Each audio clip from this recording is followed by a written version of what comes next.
बिस्मिल्लाहिर्रहमानिर्रहीम, अस्सलाम वालेकुम। उम्मीद है आप सब खैरियत से होंगे। आज जो है हम जो टॉपिक डिस्कस करने जा रहे हैं वो है 2D drawing and modifying tools. और आज जो है हम पार्ट 2 जो है इसका डिस्कस करेंगे। और जो कंटेंट होगा उसमें वो ड्रा टूल बार ही होगा। और इसमें हम जो टूल्स आज डिस्कस करेंगे तो उसमें हम बात करेंगे ellipse, elliptical arc, block, edge, gradient, region, table and multiline test. तो लास्ट टाइम जो है जो लास्ट सेशन था हमारा उसमें हमने बात की थी line, construction line, polyline, polygon, rectangle, arc, circle and spline. तो आज जो है हम बात करेंगे ellipse to multiline text. तो ड्रा टूल बार हमने लास्ट टाइम भी देखा था कि a set of drawing tools हैं जिसमें कोई ड्राइंग टूल्स आपके पास अवेलेबल होते हैं जिसकी मदद से आप स्केचिंग या मॉडलिंग कर सकते हैं 2D या 3D में एज़ पर प्रोवाइडेड टूल्स।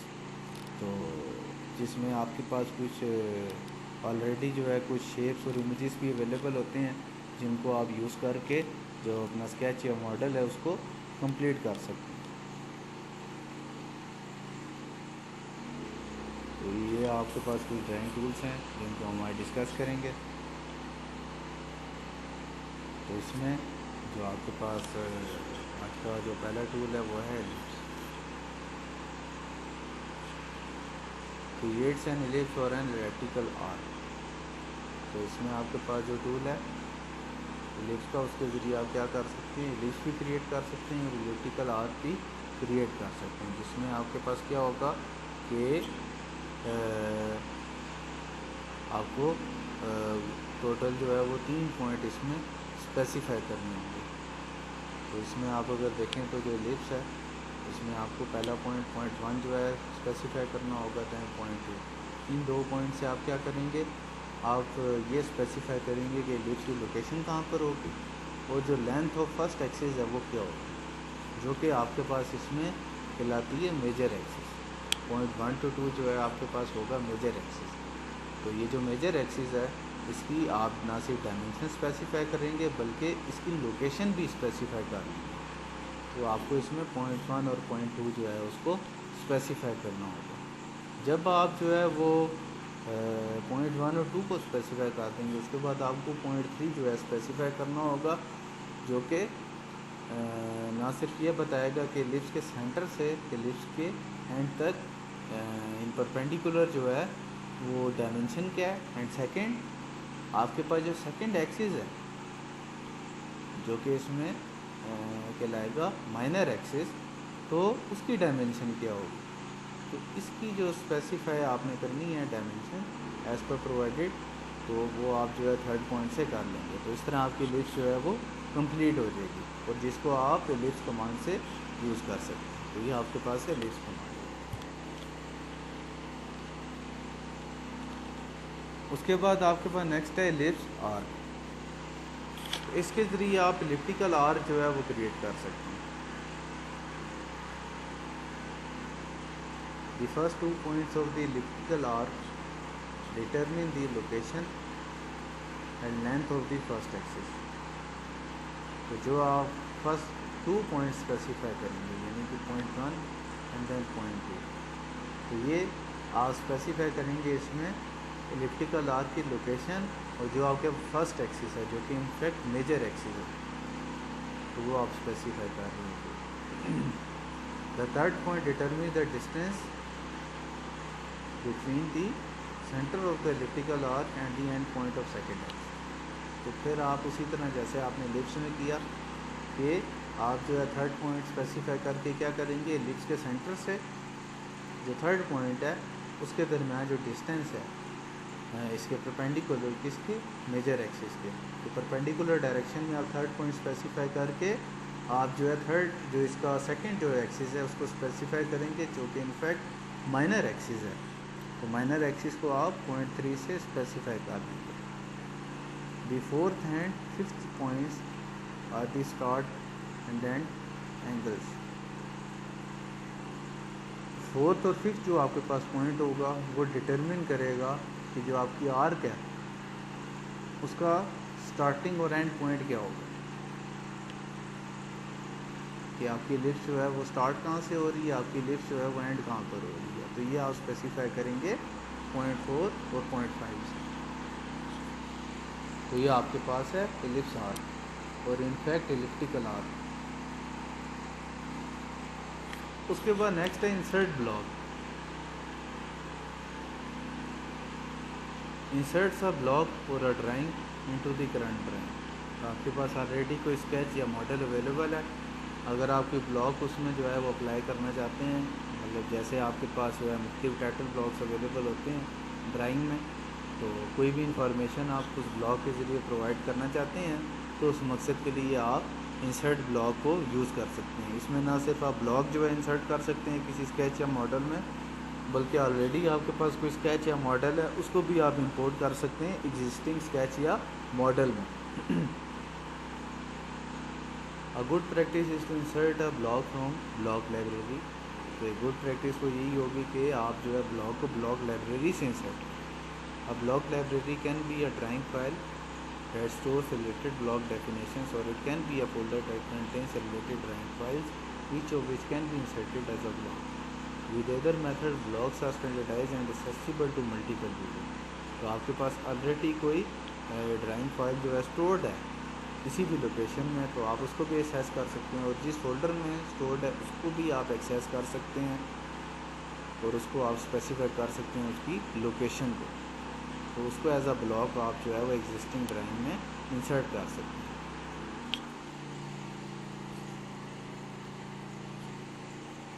उसके बाद जो नेक्स्ट आपके पास टूल है वो है हैच।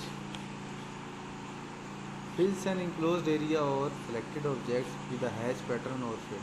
तो आपके पास एक ऐसा टूल है जिसके ज़रिए आप क्या करते हैं कि आपके पास कोई भी इंक्लोज्ड एरिया है, कोई बाउंड्री है, लेट्स से मैं कहता हूँ कोई सर्कल है, कोई रेक्टेंगल है, तो कोई भी आपके पास स्केच है जो कि इंक्लोज्ड है, तो अगर आप उसको फिल करना चाहते हैं किसी पैटर्न से या उसकी फिलिंग करना चाहते हैं तो उस मकसद के लिए आप हैच टूल को यूज़ करते हैं। जैसा कि आपके पास ये प्रोवाइडेड स्केच है, तो इसमें अगर आप देखें कि इसकी फिलिंग की गई है एक स्पेसिफिक हैच पैटर्न से, तो इस तरह आप जो है वो हैच को यूज़ कर सकते हैं।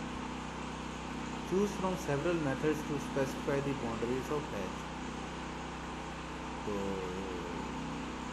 ये कुछ मेथड्स हैं जिसके ज़रिए आप क्या कर सकते हैं कि हैच की जो बाउंड्री है उसको सेलेक्ट कर सकते हैं। ज़ाहिर है आप जब तक हैच की बाउंड्री नहीं स्पेसिफाई करेंगे तो कैसे आप जो है वो हैच पैटर्न जो है वो अप्लाई कर सकते हैं किसी भी स्पेसिफिक बाउंड्री। ये कुछ मेथड्स हैं जिनको आप यूज़ कर सकते हैं।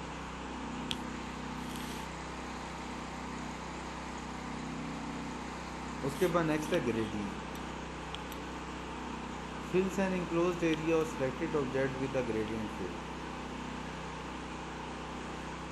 तो आपके पास कोई भी इंक्लोज बाउंड्री है उसके अंदर आप जो है कि ग्रेडियंट फिल करना चाहते हैं तो उस मकसद के लिए आप ग्रेडियंट टूल को यूज़ कर सकते हैं। A gradient fill creates a smooth transition between one or two colors। तो आपके पास मोर देन वन कलर्स हो सकते हैं, उनके दरमियान जो है क्या करता है कि जो एक ट्रांजिशन है वो प्रोवाइड करता है। पहले ये क्या करता है कि जो इनक्लोज बाउंड्री है उसकी फिलिंग कर देता है कलर से, तो फिर उन्हीं कलर्स में क्या करेगा मोर देन वन कलर्स की ट्रांजिशन जो है वो प्रोवाइड करेगा in smooth manner.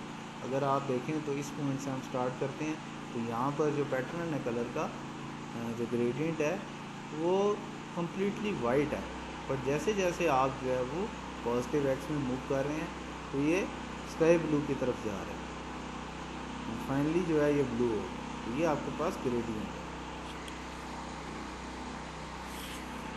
And then region converts an object that encloses an area into a region object. तो आपके पास कोई भी सर्टेन एरिया है, आप उसको जो है कि रीजन करना चाहते हैं, तो रीजन ऑब्जेक्ट में कन्वर्ट करना चाहते हैं, तो उस मकसद के लिए आप रीजन टूल को जो है वो यूज़ करते हैं। लेट्स से मैं कहता हूँ आपके पास ये कोई सर्टेन ऑब्जेक्ट्स हैं, तो इस ऑब्जेक्ट में आपके पास मुख्तलिफ ऑब्जेक्ट लाइन्स हैं, आप चाहते हैं किसी स्पेसिफिक इनक्लोज बाउंड्री को आप जो है वो किसी रीजन में कन्वर्ट करते हैं, तो उस मकसद के लिए आप क्या करते हैं, रीजन टूल को यूज़ करते हैं। तो इसमें कंडीशन ये होगी कि आपके पास बाउंड्री जो इंक्लूड हो, अगर कोई एंड ओपन होगा किसी बाउंड्री का, जैसे कि आपके पास अगर ये स्केच है तो इसमें अगर यहाँ से कोई भी एंड ओपन रह गया तो ये रीजन नहीं होगा। रीजन के लिए कंडीशन यही है कि आप जो है वो जो आपकी बाउंड्री है प्रोवाइडेड वो इंक्लोज्ड हो, ओपन ना हो कहीं से। तो अगर हम एग्जांपल की बात करें तो लेट्स से मैं कहता हूँ एक सर्कल आपने ड्रॉ किया 2D में, और आप उसको जो है वो अगर एक्स वाई एक्सिस में एक सर्कल को ड्रॉ करते हैं और उसको आप जेड एक्सिस में ले जाते हैं एक्सट्रूड करके, मतलब उसको एलोंगेट कर देते हैं विदाउट रीजन, तो वो जो सर्कल है वो कन्वर्ट हो जाएगा एक पाइप में। अगर आप उसी सर्कल को रीजन कर देते हैं और फिर आप उसको जेड एक्सिस में एक्सट्रूड करते हैं, उसको बढ़ाते हैं, उसको एलोंगेट करते हैं, तो वो एक सॉलिड शेफ्ट में जो है या सॉलिड सिलेंडर में कन्वर्ट हो जाएगा। तो ये डिफरेंस होगा एक रीजन ऑब्जेक्ट में और विदाउट रीजन ऑब्जेक्ट में। Regions are two-dimensional areas to create from closed shapes or loops. Closed polylines, lines and curves are valid selections. Curves include circular arcs, circles, elliptical arcs, ellipses and splines. You can combine several regions into a single complex region. तो इसमें आप जो है जिन lines की selection कर सकते हैं, इसमें पोली लाइंस हो सकती हैं, लाइंस हो सकती हैं, कर्व्स हो सकती हैं, जिनको आप सिलेक्ट कर सकते हैं। और कर्व्स जो है कौन कौन सी हो सकती हैं, सर्कुलर आर्क हो सकती हैं, सर्कल हो सकते हैं, एलिप्टिकल आर्क हो सकती हैं, एलिप्सिस हो सकती हैं, स्प्लाइन हो सकती हैं। तो इसमें आप सेवरल रीजन्स को कंबाइन करके एक सिंगल कम्प्लेक्स रीजन में भी कन्वर्ट कर सकते हैं। उसके बाद नेक्स्ट है table. Creates an empty table object. तो आप अगर किसी स्केच या मॉडल में कोई टेबल क्रिएट करना चाहते हैं तो उस मकसद के लिए आप टेबल टूल को यूज़ करेंगे। A table is a compound object that contains data in rows and columns. It can be created from an empty table or table style. A table can also be linked to a data in Microsoft Excel spreadsheet. तो आपके पास इसमें क्या होगा, कुछ certain rose and columns होंगे जिसमें आप कोई डाटा प्रोवाइड कर रहे होंगे किसी स्केच या मॉडल के हवाले से।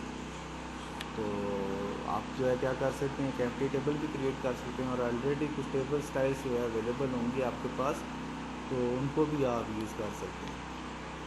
उसके अलावा आप जो टेबल आपके पास अवेलेबल है उसको आप लिंक कर सकते हैं किसी MS Excel की स्प्रेडशीट के साथ भी। तो ये इसमें कई इंपॉर्टेंट फीचर अवेलेबल है जिसको यूज़ किया जाता है और ये बहुत ही इम्पोर्टेंट है। उसके बाद नेक्स्ट है multi line text.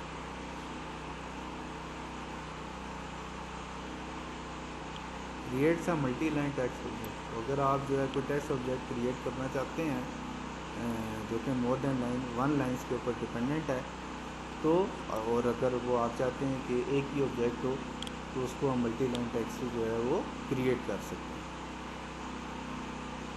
You can create several paragraphs of text as a single multiline text object with a built in editor. You can format the text appearance, columns and boundaries. तो आप जो है मुख्तलिफ paragraph भी, अगर आप more than one paragraph की several paragraphs हैं आपके पास, तो आप जो है अगर उसे single multiline text object के तौर पर आप यूज़ करना चाहते हैं तो उसके लिए हम मल्टी लाइन टेक्स्ट टूल को यूज़ कर सकते हैं। तो जो अभी आपके पास बिल्ट इन एडिटर अवेलेबल है मल्टी लाइन टेक्स्ट का, तो उसमें आप जो है वो जो आपके पास कोई सर्टेन पैराग्राफ है, कोई स्टेटमेंट है, उसकी टेक्स्ट अपीयरेंस, उसके कॉलम्स और उसकी बाउंड्रीज जो है उनको आप स्पेसिफाई कर सकते हैं। तो ये आपका आज का सेशन था, तो जिसमें हमने एक इंट्रोडक्टरी जो है वो प्रोवाइड किया मुख्तलिफ ड्राइंग टूल्स के हवाले से। तो जो आपके पास AutoCAD 2015 में अवेलेबल है, होप्स हो कि आपको क्लियर हुआ होगा। अगर स्टिल आपका कोई क्वेश्चन है जो कि आप पूछना चाहते हैं इन टूल्स के हवाले से, तो उसके लिए कमेंट सेक्शन जो है अवेलेबल है। तो इंशाल्लाह आने वाले वक्तों में हम क्या करेंगे कि इन्हीं टूल्स के जो यूज़ है, कैसे हमने इन टूल्स को अप्लाई करना है, तो उसके ऊपर भी बात होगी। होप्स हो कि आपने वीडियो को लाइक किया होगा। अगर आपको वीडियो पसंद आई है तो आप जो है वीडियो को लाइक करें और अगर आप फर्दर कोरेस्पॉन्डेंस जो है वो रखना चाहते हैं मज़ीद वीडियोस देखने के लिए, आप चैनल को सब्सक्राइब करें। Thank you so much. अल्लाह हाफिज़।